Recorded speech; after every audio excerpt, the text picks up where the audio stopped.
like to introduce next Christine Bienko. The early years of her work life began in the classroom at several Toronto high schools as an English teacher. Later, she was a guidance counselor, and it was a role she loved for the countless opportunities to engage with staff, students, and parents. Ladies and gentlemen, letting go. Thank you. This is about my brother who passed away last year. It will soon be 1 year since my brother died. Sadness still prevails, but not with the same intensity. Time passes, tears flow less readily, more from remembering what has been lost, never to be again. Looking back with longing for what could have been. Looking back, the immediacy of loss itself comes to mind. In death we stumble, not the dead, but the living. In death, time stops, not time as we know it in life, but indefinite time, where past, present, and future merge seamlessly all at once, shifting memories to a new place, a new presence.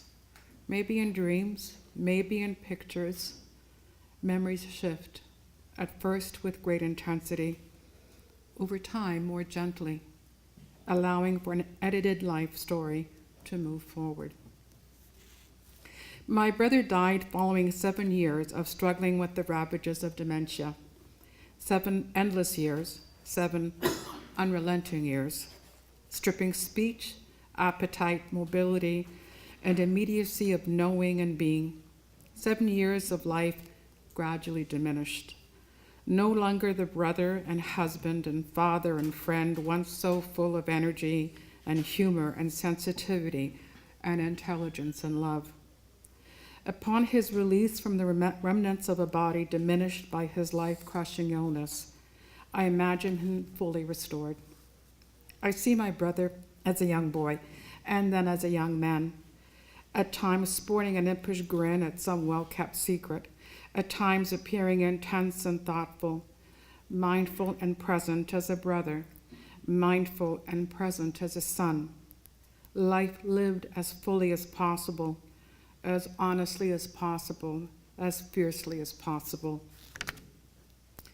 I see my brother on his wedding day, handsome, smiling, clearly happy, ready to be a good husband and in time a good father. It would be a good life.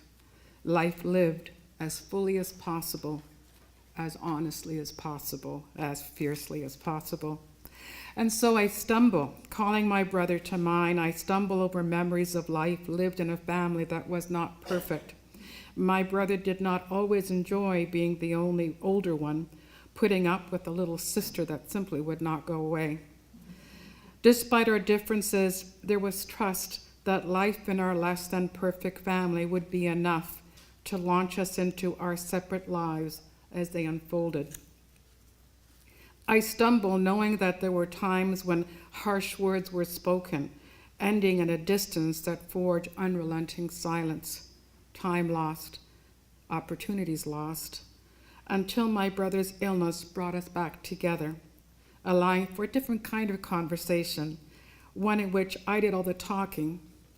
I imagine his wordless presence allowed for some kind of remembering who he was and had been, who I was and continued to be.